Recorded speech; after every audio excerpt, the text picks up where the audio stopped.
Okay students, अभी हम oxidation और रिडक्शन रिएक्शन जो है वो इलेक्ट्रॉनिक कॉन्सेप्ट के ऊपर से जो है समझेंगे। लास्ट टाइम हमने देखा था क्लासिकल कॉन्सेप्ट, जिसके अंदर ऑक्सीडेशन और रिडक्शन को हम इस तरह डिफाइन करते हैं कि कभी भी एडिशन ऑफ ऑक्सीजन या एटलीस्ट रिमूवल ऑफ हाइड्रोजन होता है उसे हम ऑक्सीडेशन रिएक्शन बोलते हैं, या फिर एडिशन ऑफ हाइड्रोजन या कम से कम रिमूवल ऑफ ऑक्सीजन हो तो उसे हम रिडक्शन बोलते हैं। वो मैंने चार्ट के माध्यम से आपको समझाया। Now we are going to study about the electronic concept of the oxidation and reduction reaction. देखो स्टूडेंट्स, एक सबसे पहले हम डेफिनेशन पे जाए ना, उससे पहले हम दो इक्वेशंस को जो है स्टडी करेंगे और फिर हम जानने की कोशिश करेंगे कि कैसे ये इलेक्ट्रॉनिक कॉन्सेप्ट के ऊपर जो है हमने डेफिनेशन दिए हैं ऑक्सीडेशन और रिडक्शन रिएक्शन का। अब स्टूडेंट, ये इक्वेशन आपके सामने है, that is sodium plus chlorine will give you sodium chloride, right. ये यहाँ पे रिएक्शन हो रहा है। अब मैं आपसे एक क्वेश्चन करता हूं, क्या स्टूडेंट ये रेडॉक्स रिएक्शन है? क्या ये रेडॉक्स रिएक्शन है? This is the question. अब आप शायद कंफ्यूज हो जाओगे कि यहाँ पे ना तो कहीं पे ऑक्सीजन दिख रहा है इक्वेशन में, ना कहीं पे हाइड्रोजन दिख रहा है, तो सवाल ही नहीं उठता एडिशन और रिमूवल ऑफ ऑक्सीजन और हाइड्रोजन का, तो क्योंकि वो पिक्चर में ही नहीं है, राइट। तो ये किस तरह से ऑक्सीडेशन या रिडक्शन रिएक्शन या फिर रेडॉक्स रिएक्शन हो सकता है स्टूडेंट्स?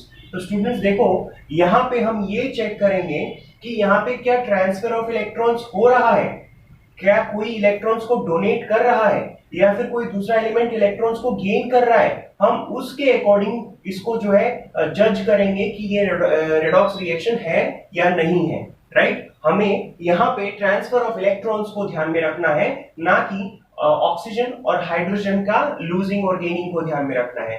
नाउ देखो स्टूडेंट्स, हमने ये चीज पहले 9th स्टैंडर्ड में स्टडी किया हुआ है। सोडियम जो है स्टूडेंट्स, सोडियम का जो एटॉमिक नंबर है दैट इज 11, और उसका जब इलेक्ट्रॉनिक कॉन्फ़िगरेशन हम करते हैं तो यू विल गेट 2 8 एंड 1, ठीक है। इसी तरीके से जो क्लोरीन है स्टूडेंट्स, उसका एटॉमिक नंबर है दैट इज 17, और उसका हम इलेक्ट्रॉनिक कॉन्फ़िगरेशन करते हैं तो हमको मिलता है 2 पहले ऑर्बिट में, 8 इलेक्ट्रॉन दूसरे ऑर्बिट में, और 7 इलेक्ट्रॉन जो है लास्ट ऑर्बिट में। अब स्टूडेंट्स, क्योंकि ये केमिकली स्टेबल नहीं है, क्योंकि आउटर मोस्ट ऑर्बिट में 8 इलेक्ट्रॉन का फॉर्मेशन नहीं हुआ है, तो इस स्टेबिलिटी को पाने के लिए, आउटर मोस्ट ऑर्बिट में 8 इलेक्ट्रॉन्स को करने के लिए, यहाँ पे सोडियम जो है अपना 1 इलेक्ट्रॉन जो है वो लूज कर देगा, ठीक है, और वो इलेक्ट्रॉन यहाँ पे कहीं पे आ जाता है तो क्लोरीन उस 1 इलेक्ट्रॉन को जो है एक्सेप्ट कर लेगा, राइट। तो यहां से 1 इलेक्ट्रॉन लूज हो जाएगा, और जैसे ही लूज होगा 1 इलेक्ट्रॉन तो सोडियम पे जो है अब प्लस चार्ज लग जाएगा, राइट। इस तरह से 1 इलेक्ट्रॉन जब क्लोरीन के आउटर मोस्ट ऑर्बिट में आया और 7 इलेक्ट्रॉन की जगह वहां पे अब हो चुका है 8 इलेक्ट्रॉन, यानी कि वो भी स्टेबल हो चुका है। और क्योंकि गेनिंग ऑफ इलेक्ट्रॉन हुआ है स्टूडेंट, इसलिए अब क्लोरीन के ऊपर जो है नेगेटिव चार्ज लग जाएगा। अब इनको हम एटम्स नहीं बोलेंगे, अब ये कहलाएंगे आयोन्स, ठीक है। अगर पॉजिटिव आयन है तो कैटायन, और अगर नेगेटिव आयन है तो एनायन, ओके। और ये दोनों जो ऑपोजिट चार्जेस वाले आयन है, इनके बीच में strong electrostatic force of attraction होगा, जिसकी वजह से ये एक दूसरे के साथ में आकर के जुड़ जाएंगे और सोडियम क्लोराइड बनेगा, राइट। तो ये तो आपने समझ लिया कि भाई कैसे गेनिंग और लूजिंग ऑफ इलेक्ट्रॉन होता है। एक एलिमेंट कोई होता है जो डोनेट करता है इलेक्ट्रॉन को, दूसरा एलिमेंट होता है जो उसको जो है गेन करता है या रिसीव करता है। अब हमारा जो डेफिनेशन है उसके अकॉर्डिंग हम जाते हैं। ऑक्सीडेशन रिएक्शन यहां पे किसे बोलते हैं? A reaction in which there is removal of electrons. ये वर्ड आपको ध्यान में रखना है, ठीक है। ऑक्सीडेशन किसे बोलेंगे? ऐसा रिएक्शन भाई जिसके अंदर जो है इलेक्ट्रॉन्स का रिमूवल हो गया है, या फिर ऐसे भी डिफाइन कर सकते हैं, a reaction in which an element और अ कंपाउंड डोनेट्स। या तो एलिमेंट या तो कोई कंपाउंड जो है वो डोनेट करता है इलेक्ट्रॉन को। तो बात तो एक ही हुई ना, removal, right, removal of electron, या फिर आप बस ऐसा बोल सकते हो कि वो डोनेट करता है इलेक्ट्रॉन्स को। तो यहाँ पे हमने देखा सोडियम के पास में जो आउटरमोस्ट ऑर्बिट में 1 इलेक्ट्रॉन था स्टूडेंट्स, वो उसको डोनेट कर देगा, ठीक है। और जो डोनेट करता है उसका क्या हो जाता है? ऑक्सीडेशन। तो यहाँ पे जो सोडियम है स्टूडेंट, ये सोडियम का क्या हो चुका है? ऑक्सीडेशन, ठीक है। चलो, ये हो गया कंप्लीट। फिर उसके बाद में हम डेफिनेशन देख लेते हैं रिडक्शन का, reaction in which there is addition, किसका, एडिशन ऑफ इलेक्ट्रॉन्स, या फिर ऐसे भी डिफाइन कर सकते हैं रिएक्शन इन विच एलिमेंट और ए कंपाउंड गेन्स इलेक्ट्रॉन, वहां पे डोनेट और यहां पे हो जाएगा गेन्स इलेक्ट्रॉन, वो इलेक्ट्रॉन को गेन करता है, या फिर बोलो एडिशन होती है उसमें इलेक्ट्रॉन्स की। किसमें हुई थी, क्लोरीन में, वो एक इलेक्ट्रॉन को ले लिया था और स्टेबल हो गया था, तो यहां पे क्लोरीन का क्या हो जाएगा, रिडक्शन। ठीक है, ओके। अब स्टूडेंट एक चीज आपको समझनी पड़ेगी कि क्लोरीन का रिडक्शन हुआ है कैसे, उसके पास एक इलेक्ट्रॉन ऐड हुआ है, लेकिन ये एक इलेक्ट्रॉन ऐड कैसे हो पाया, जब सोडियम ने अपना एक इलेक्ट्रॉन दिया तभी ना, तो एक्चुअली में सोडियम ने इसको रिड्यूस करवाया है, तो सोडियम खुद क्या हो गया, रिड्यूसिंग एजेंट हो गया। और पहले मैंने आपको समझाया हुआ है कि भाई जिसका ऑक्सीडेशन होता है वो रिड्यूसिंग एजेंट होता है, और जिसका रिडक्शन होता है वो ऑक्सीडाइजिंग एजेंट होता है, सिंपली जस्ट टू याद रखने के लिए, और ऐसे भी आप जो है समझ सकते हो। नाउ यू सी क्लोरीन के अंदर जो है एक इलेक्ट्रॉन आकर के ऐड हो गया था, कहां से आया था वो इलेक्ट्रॉन, सोडियम में से एक इलेक्ट्रॉन आया था, ठीक है, और किसने ले लिया वो इलेक्ट्रॉन, क्लोरीन ने ले लिया। तो सोडियम से जो इलेक्ट्रॉन निकला वो किसकी वजह से हुआ, क्लोरीन की वजह से हुआ, और इलेक्ट्रॉन्स को निकलने को बोलते हैं, रिमूवल को बोलते हैं ऑक्सीडेशन। तो ऑब्वियसली सोडियम का ऑक्सीडेशन हुआ है क्योंकि इलेक्ट्रॉन्स निकला है, लेकिन निकाला किसने, क्लोरीन ने, तो वो हो जाएगा ऑक्सीडाइजिंग एजेंट। आप इस तरह भी समझ सकते हो, या फिर सिंपली आप ऐसे याद रख लो कि भाई जिसका ऑक्सीडेशन होता है वो रिड्यूसिंग एजेंट होता है, जिसका रिडक्शन होता है वो ऑक्सीडाइजिंग एजेंट होता है, और सिंपली दोनों आयंस बन गए, एक पॉजिटिव आयन एक नेगेटिव आयन, और दोनों के बीच में अट्रैक्शन फोर्स होगा और वो दोनों नजदीक आ जाएंगे और फिर बनेगा सोडियम क्लोराइड। ऑब्वियसली जब हम सोडियम क्लोराइड लिखते हैं तो हम ये चार्जेस को नहीं लिखते हैं स्टूडेंट्स, ये सिर्फ आपको समझाने के लिए है ना। दोनों ऑपोजिट चार्जेस है लेकिन उनका मैग्नीट्यूड सेम है, 1 1 है दोनों जगह, 1 पॉजिटिव चार्ज 1 नेगेटिव चार्ज, तो वो कैंसिल आउट हो जाएंगे, you will get a compound sodium chloride जो आपके किचन में होता है, जो कि नमक, ठीक है ना। ओके, चलो ये हो गया, एक साथ में दो चीजें हो रही है, ऑक्सीडेशन भी हो रहा है, रिडक्शन भी हो रहा है, इसलिए क्या ये रेडॉक्स रिएक्शन है, वो मेरा था सवाल आपका शुरुआत में, तो yes this is a redox reaction. Okay, चलो एक बार फिर से हम समझने की कोशिश करते हैं एक और एग्जांपल के साथ में, मैं आपको समझा देता हूं एक बार। मैग्नीशियम जो है स्टूडेंट्स, उसका एटॉमिक नंबर जो है वो 12 है, उसका इलेक्ट्रॉनिक कॉन्फ़िगरेशन करोगे तो पहले ऑर्बिट में 2 इलेक्ट्रॉन्स आएंगे, दूसरे में 8 इलेक्ट्रॉन आएंगे, और लास्ट वाले ऑर्बिट में 2 ही इलेक्ट्रॉन आएंगे। ऐसे ही अगर आप क्लोरीन की बात करो तो क्लोरीन का तो हमने ऑलरेडी समझ लिया, एटॉमिक नंबर 17 होता है, पहले ऑर्बिट में 2 इलेक्ट्रॉन, दूसरे में 8 इलेक्ट्रॉन, और लास्ट वाला जो है उसमें 7 ही इलेक्ट्रॉन होता है।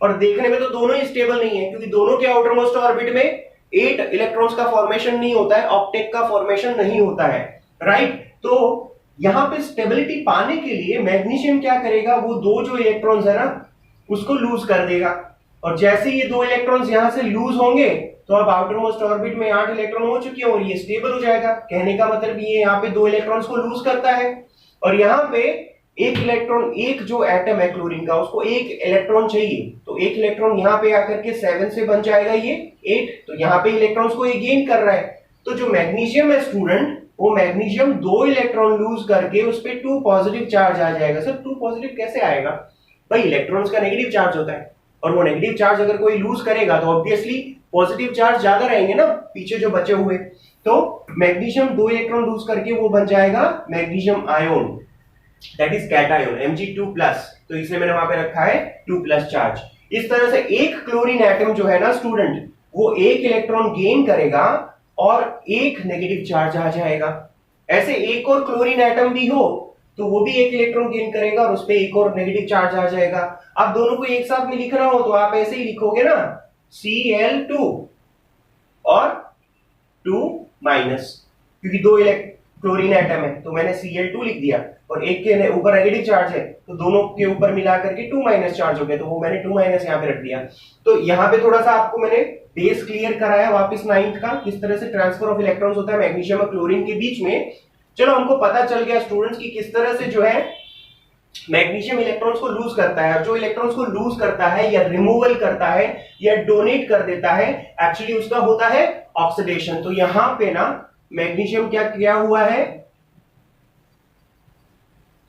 ऑक्सीडेशन, ठीक है। और क्लोरीन जो है वो इलेक्ट्रॉन्स को गेन करता है या फिर एडिशन होता है उसके अंदर, इसलिए उसको हम बोलेंगे रिडक्शन। तो यहां पे क्लोरीन का क्या हुआ, रिडक्शन, ठीक है। और ये मैंने बात पहले ही बता दी थी कि जिसका ऑक्सीडेशन होता है वो रिड्यूसिंग एजेंट होता है, और जो जिसका रिडक्शन होता है वो ऑक्सीडाइजिंग एजेंट होता है। इसको आप ऐसे भी समझ सकते हो ना कि भाई मैग्नीशियम ने दो इलेक्ट्रॉन्स को डोनेट किया, और क्लोरीन जो है वो रिड्यूस हो गया, लेकिन किसकी वजह से हुआ, मैग्नीशियम की वजह से हुआ ना, इसलिए मैग्नीशियम हो गया रिड्यूसिंग एजेंट। अब ऐसे ही क्लोरीन के पास 2 इलेक्ट्रॉन्स आ जाते हैं और वो खुद उसका जो है रिडक्शन हो जाता है। ये क्लोरीन एटम मैग्नीशियम से आते हैं, कहां से वो लेता है, मैग्नीशियम से लेता है, और मैग्नीशियम का क्या कर देता है, वो ऑक्सीडेशन कर देता है। कौन करता है, क्लोरीन करता है, इसलिए क्लोरीन हो गया ऑक्सीडाइजिंग एजेंट, ठीक है ना। यानी कि क्लोरीन मैग्नीशियम के लिए ऑक्सीडाइजिंग एजेंट है और मैग्नीशियम क्लोरीन के लिए रिड्यूसिंग एजेंट है। ओके, तो इस तरह से फॉर्मेशन होता है MgCl2, और जब हम इस कंपाउंड का फॉर्मूला लिखते हैं MgCl2, इस तरह से लिखते हैं स्टूडेंट्स, क्योंकि ऊपर जो 2 चार्जेस हैं वो ऑपोजिट इन नेचर है, एक प्लस है दूसरा माइनस है, लेकिन उनका मैग्नीट्यूड सेम है, दैट इज 2 and 2, तो वो कैंसिल आउट हो जाएंगे और MgCl2 इस तरह से हम फॉर्मूला लिखेंगे, ठीक है। आई होप स्टूडेंट्स आपको सब क्लियर हो चुका है कि इलेक्ट्रॉनिक कॉन्सेप्ट के अंदर हम कैसे डिसाइड करेंगे ऑक्सीडेशन रिएक्शन कौन सा है, कौन सा रिडक्शन रिएक्शन है, कहां पे ऑक्सीडेशन हो रहा है, कहां पे रिडक्शन हो रहा है, कौन ऑक्सीडाइजिंग एजेंट है और कौन रिड्यूसिंग एजेंट है, ठीक है। तो 1-2 और इक्वेशन आप लेकर के इस तरह से जो है सॉल्व करने की कोशिश कर सकते हो। और यहां पे स्टूडेंट्स फिर हम एक और चीज जो है ध्यान में रखनी है कि जितने भी मेटल्स होंगे ना स्टूडेंट्स, वो हमेशा ऑक्सीडाइज हो जाएंगे। मैंने आपको पहले भी बताया है, पीरियोडिक टेबल के अंदर एक्सट्रीम लेफ्ट साइड में सारे के सारे मेटल्स होते हैं, और मेटल्स इलेक्ट्रोपॉजिटिव इन नेचर होते हैं। क्यों बोलते हैं इलेक्ट्रोपॉजिटिव इन नेचर, क्योंकि उनकी टेंडेंसी क्या होती है, they want to lose electrons, they have the tendency to lose the electrons, fine. इसलिए मेटल्स जो है वो लूज करेंगे इलेक्ट्रॉन्स, और जो लूज करता है उसका ऑक्सीडेशन होता है। तो मैंने यहाँ पे लिखा है शॉर्ट में, मेटल्स ऑलवेज गेट ऑक्सीडाइज्ड, ठीक है। मेटल हमेशा क्या हो जाते हैं, ऑक्सीडाइज हो जाते हैं। और इस तरह से जो नॉन मेटल्स होते हैं वो इलेक्ट्रोनेगेटिव इन नेचर होते हैं। इलेक्ट्रोनेगेटिव इन नेचर मतलब they have the tendency to gain the electrons, उनकी टेंडेंसी क्या होती है, इलेक्ट्रॉन्स को ले लेने की। इसलिए नॉन मेटल्स जो भी होंगे वो रिड्यूस हो जाएंगे। क्यों, जो गेन करता है ना इलेक्ट्रॉन्स को, वो क्या होता है, उसका रिडक्शन होता है। तो इसलिए नॉन मेटल्स हमेशा रिड्यूस हो जाएंगे, मेटल्स हमेशा ऑक्सीडाइज हो जाएंगे, और नॉन मेटल्स हमेशा रिड्यूस हो जाएंगे, ठीक है स्टूडेंट्स। आई होप ये जो ऑक्सीडेशन और रिडक्शन रिएक्शन जो है हमने दोनों ही तरीके से सॉल्व करने का कोशिश किया, दैट इज क्लासिकल कॉन्सेप्ट भी हमने देखा, हमने इलेक्ट्रॉनिक कॉन्सेप्ट भी देखा। आई होप ये सारी बातें आपको क्लियर है। तो आगे जो हमारा नेक्स्ट वीडियो होगा उसमें हम चैप्टर का जो एंड पोर्शन है, ठीक है, उसकी हम डिस्कशन करेंगे, जो बेसिकली रेडॉक्स रिएक्शन के ऊपर बेस्ड है। उसमें हम देखेंगे कि किस तरह से रेडॉक्स रिएक्शन हमारी लाइफ में जो है, नॉर्मल लाइफ में भी हम रेडॉक्स रिएक्शन को देखते हैं, ठीक है ना। तो that will do in that. Take care students.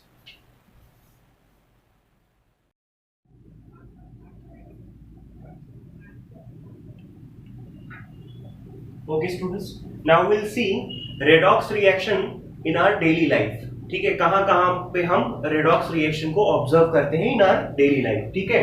तो सबसे पहले देख लेते हैं हम स्टूडेंट्स कोरोजन। ये कोरोजन के बारे में आपने already right from 7th standard आपने जो है पढ़ा हुआ है, जब मेटल्स के ऊपर जो है जो एक type of eating away of metals, ठीक है ना, जिस वजह से मेटल्स जो है वो खराब हो जाते हैं, उसको हम कोरोजन बोलते हैं। तो what is basically corrosion, a corrosion is eating away of metal articles. जितने भी मेटल्स के आर्टिकल्स हैं, ठीक है, उनमें जो ईटिंग अवे हो जाता है कुछ कारणों से, ठीक है, कुछ रीजन से। और वो रीजन है स्टूडेंट्स, पहला मॉइस्चर।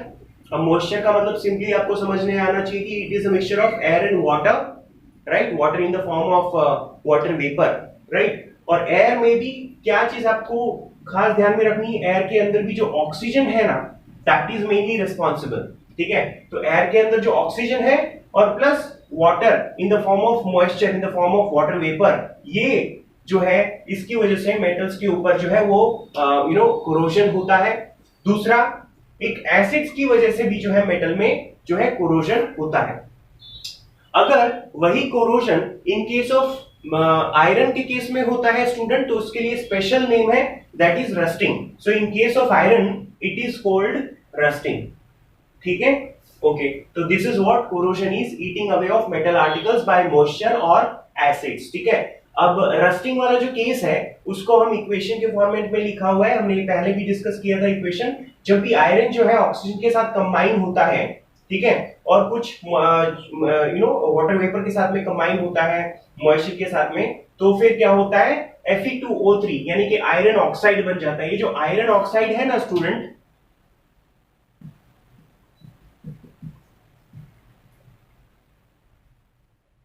ये आयरन ऑक्साइड को ही हम रस्टिंग बोलते हैं. आपने खुद ने ऑब्जर्व किया होगा, अगर एक आयरन का पीस, फ्रेश पीस थोड़े टाइम तक अगर बाहर पड़ा रहता है तो वो जो आयरन का पीस है वो एक्सपोज होता है एटमॉस्फेयर के ऑक्सीजन के साथ में और जो है मॉइस्चर के साथ में. Specially in the case of जो रेनी सीजन है उस टाइम पे आपने ज्यादा देखा होगा कि फ्रेश आयरन के पीस के ऊपर एक जो ब्राउनिश कलर की जो लेयर आ जाती है, वो जो ब्राउनिश कलर की जो लेयर आती है फिर वो धीरे धीरे निकलना शुरू हो जाती है और पूरा मेटल जो है वो बर्बाद हो जाता है आयरन. ठीक है ना. तो जो ब्राउनिश कलर की जो कोटिंग है ना वो यही है students, that is iron oxide. और साथ में मैंने लिखा है NH2O यानी कि n number of molecules of water. ठीक है ना, क्योंकि वाटर भी कंपलसरी है कोरोजन या फिर रस्टिंग के लिए. ठीक है ना. This is water of crystallisation. Now किस तरह से आप मेटल को रस्टिंग होने से बचा सकते हो, क्योंकि आयरन के ऊपर और दूसरे जो मेटल्स है उसके ऊपर ये कोरोजन होकर के बहुत नुकसान होता है. स्टूडेंट्स आपने देखा होगा कि अलग अलग मेटल्स के ऊपर कम या ज्यादा जो है कोरोजन जरूर होता ही है. इन केस ऑफ सिल्वर, आप सिल्वर का कुछ भी ऑर्नामेंट्स लेके आते हैं, थोड़े दिन तक आप उसको पहनते हो और आप बाद में क्या देखते हो कि पहले तो एकदम चमकती हुई सी थी, व्हाइटिश कलर, सिल्वरी कलर, बाद में वो क्या हो जाती है, थोड़ी सी काली या डार्क या फिर you can say greyish colour में जो है कन्वर्ट हो जाती है. तो that is a corrosion only. In case of you see copper metal, copper जो एकदम शाइनी ब्राउनिश कलर होता है, थोड़े दिन बाद में अगर आप देखो तो उसके ऊपर ग्रीनिश कलर का लेयर आ जाता है, that is again a corrosion in case of copper. Iron के केस में ब्राउनिश कलर की कोटिंग हो जाती है. तो इस तरह से जो है बहुत ज्यादा नुकसान होता है. खास करके आयरन के केस में बहुत ज्यादा हमें नुकसान होता है क्योंकि हमारे यहाँ पे जितना भी इंफ्रास्ट्रक्चर है वो सब आयरन की हेल्प से ही बनता है. आप देखो कंस्ट्रक्शन के काम में आयरन का यूज होता है, जब ब्रिजेस बनाते हैं हम तो उस केस में जो है आयरन का यूज होता है. ठीक है.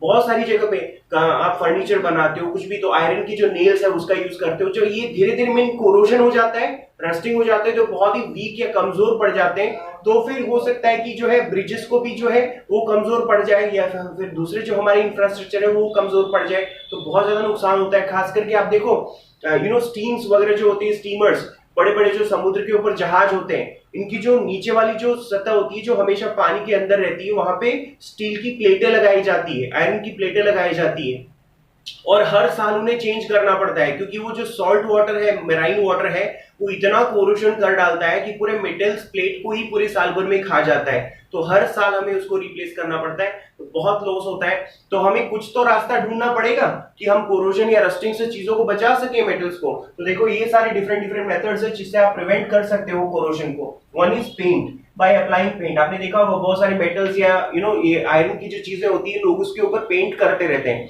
वो खाली सुंदर दिखने के लिए नहीं है, कम से कम उसका जो है प्रिवेंशन हो सके कोरोजन का, रस्टिंग का, इस वजह से भी करते हैं. ल्यूब्रिकेटिंग, आपने देखा होगा मशीन्स के अंदर आपकी साइकिल की जो चेन होती है उसके अंदर, मोटरसाइकिल है उसमें क्या है वो थोड़ा सा ऑयलिंग करते हैं वहां पे या ग्रीसिंग करते हैं ताकि क्या है उस पे कभी कोरोजन ना हो और स्मूथली जो है मशीन जो है वो फंक्शन करे. तो lubricating is one more example. Galvanisation, आपने देखा होगा जो फैब्रिकेशन की जो काम करते हैं लोग, जो आयरन मेटल्स है, आयरन के अलग अलग फ्रेम्स बनाते हैं, तो उसपे वो लोग क्या करते हैं, ब्राउनिश कलर की जो एक होती है जिंक, ये जिंक मेटल का जो उसके ऊपर आयरन के ऊपर कोटिंग कर देते हैं. और आयरन के ऊपर जब ये जिंक की कोटिंग चढ़ जाती है ना तो फिर क्या होता है, आयरन जो है उसका रस्टिंग नहीं हो पाता है क्योंकि हवा के साथ में उसका कांटेक्ट नहीं हो पाएगा, मॉइस्चर के साथ आयरन का कांटेक्ट नहीं हो पाएगा, बीच में जो है उसकी लेयर आ चुकी है जिंक की. और खास बात ये है स्टूडेंट्स की अगर बाई चांस अगर स्क्रैच होकर के थोड़ा बहुत जिंक निकल भी जाता है तो धीरे धीरे जिंक अपने आप जो है स्प्रेड आउट होकर के फिर से जो है पूरा कवर अप कर देता है आयरन को. तो उससे क्या है कभी भी आयरन में जो है रस्टिंग नहीं होगा. That process of covering up iron articles by zinc metal is known as galvanization. Now coming to the electroplating. Electroplating क्या है स्टूडेंट्स? ये एक ऐसा प्रोसेस है जहां पे एक कंटेनर होता है, उसके अंदर इलेक्ट्रोलाइट्स यानी कुछ सॉल्यूशन डाल देते हैं और फिर जिस मेटल की प्लेटिंग आपको करनी होती है वो आपको दो इलेक्ट्रोड्स वहां पे डालने पड़ते हैं। एक साइड में हो सकता है आपको मान लो कि गोल्ड की प्लेटिंग करनी है वॉच के ऊपर, तो एक साइड में गोल्ड का जो है वो इलेक्ट्रोड बनाएंगे गोल्ड को, और दूसरी साइड में जो है वॉच जिस चीज से बननी है उसको वहां पे रखेंगे। आप इलेक्ट्रिसिटी पास करवाओगे, आप देखना धीरे धीरे जो है गोल्ड एक साइड से निकलना शुरू हो जाएगा और दूसरी साइड जो वॉच है उसके ऊपर जो है वो एक लेयर बनना शुरू हो जाएगा या प्लेटिंग होना शुरू हो जाएगा। उसी को हम बोलते हैं गोल्ड प्लेटिंग। हालांकि इसके ज्यादा डेप्थ में अभी हम नहीं जाएंगे क्योंकि हमारा विषय नहीं है फिलहाल। Now last one is the alloying. Alloying क्या है? It is the mixture of metals, या it is the mixture of two metals, या it is the mixture of one metal and one non metal. समझ में आ गया? तो उससे क्या होगा, उनका नेचर में चेंजेस आ जाती है और फिर वो कभी भी जो है वो रस्ट नहीं होगा। जैसे कि आयरन है, क्रोमियम है, टिन है, इनका आप मिक्सचर करके उनको गर्म करके पिघला करके मिक्सअप कर देते हो और फिर ठंडा करोगे तो आप क्या देखोगे कि स्टील बन चुका है, और आपको पता है कि स्टील के ऊपर तो कभी भी रस्टिंग नहीं लगती है। तो इस तरह से कभी भी मेटल्स का या मेटल या नॉन मेटल का जब आप मिक्सिंग अप कर देते हो गर्म करके, तो या उनको पिघला के फ्यूज करके, तो वो अलॉय का फॉर्मेशन हो जाता है, then you can prevent rusting. Okay students,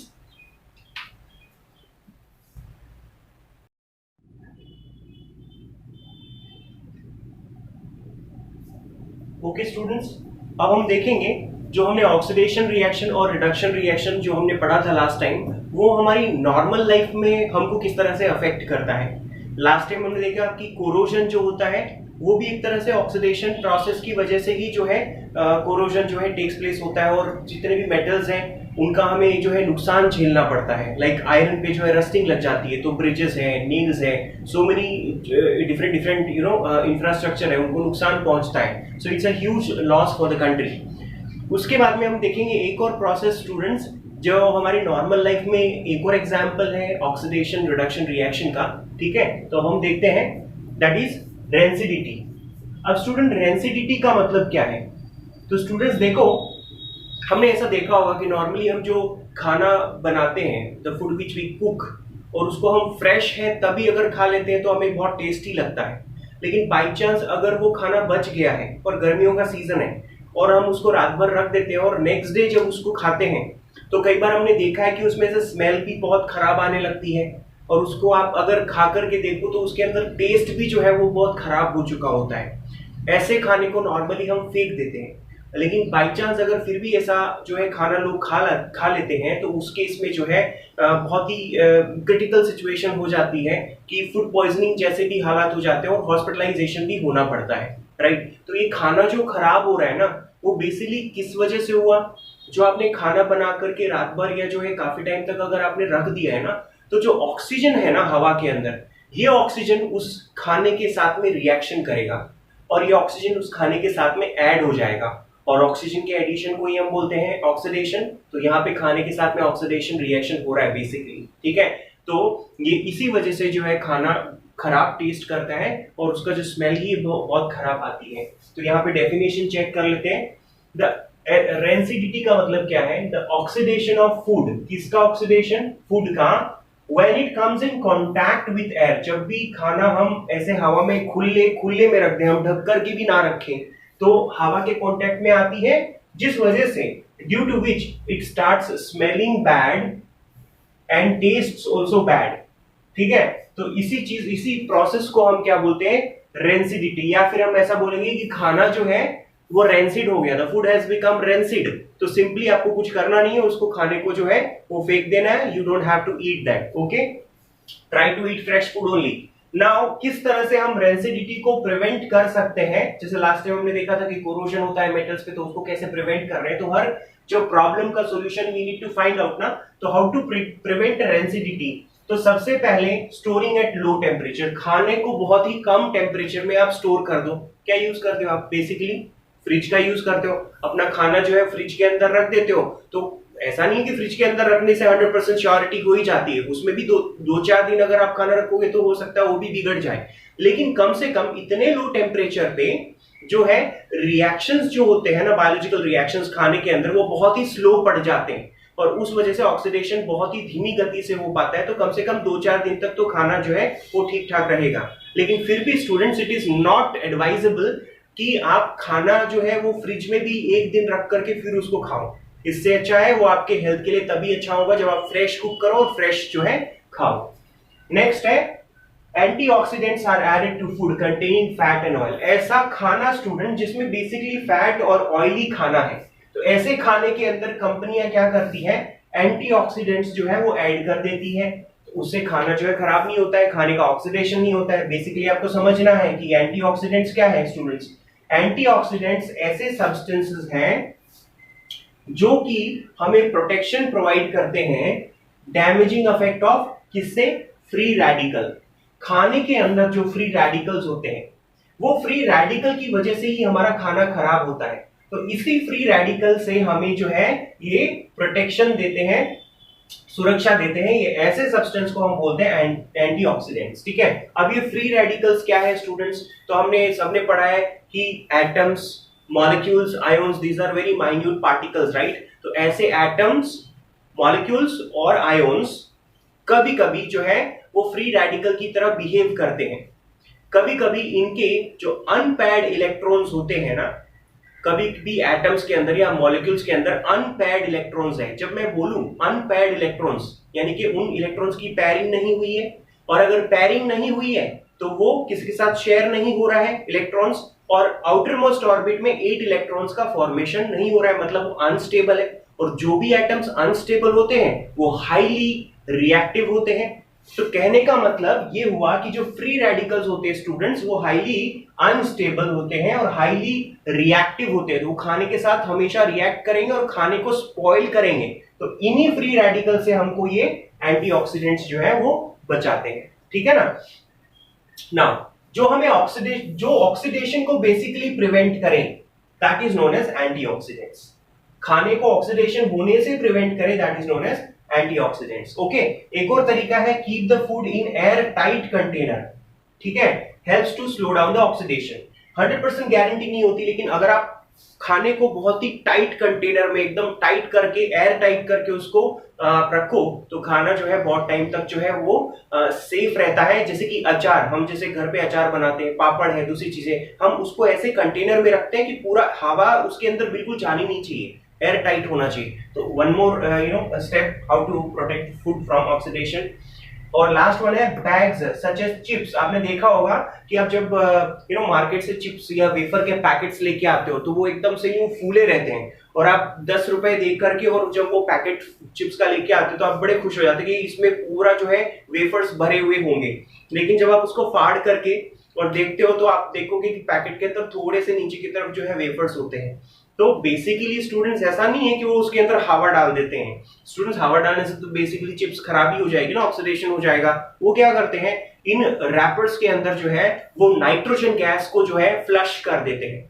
अब पूरा बैग के अंदर जब नाइट्रोजन गैस हो जाएगी और नाइट्रोजन अनरिएक्टिव है, तो सिंपल सा एक जो है फंडा है कि वो चिप्स का या वेफर्स का या कोई भी खाने का जो है ऑक्सीडेशन नहीं हो पाएगा, ऑक्सीडेशन नहीं हो पाएगा तो खाना खराब नहीं होगा। तो you see bags of chips are flushed with nitrogen gas to prevent oxidation। तो ये डिफरेंट मेथड्स है स्टूडेंट्स जिससे हम खाने को खराब होने से यानी कि रैंसिड होने से हम बचा सकते हैं। तो फाइनली स्टूडेंट्स आपका ये जो फर्स्ट नंबर का चैप्टर है that is chemical reaction and equation, ये यहाँ पे जाकर के जो है फिनिश होता है। अब इसके बाद में इंटेक्स क्वेश्चंस है स्टूडेंट्स, आने वाले नेक्स्ट वीडियो में हम वो इंटेक्स क्वेश्चन भी सॉल्व करेंगे और एक्सरसाइज के भी कुछ क्वेश्चंस को हम सॉल्व करेंगे। ओके